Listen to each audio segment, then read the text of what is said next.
Base nga sa ating latest satellite animation ay may mga nakikita pa tayong makakapal na kaulapan dito nga yan sa may Southern Luzon, gayon din sa Visayas at Mindanao.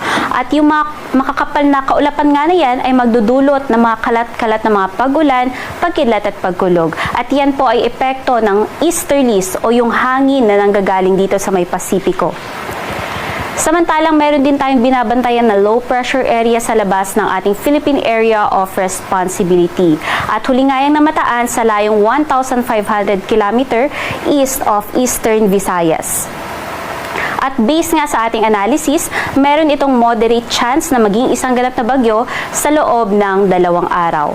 Papasok na rin ito sa loob ng ating Philippine Area of Responsibility bukas at pinapakita nga ng ating models na may chance na maaari itong dumaan or kaya naman lumapit sa kalupaan ng Northern Luzon.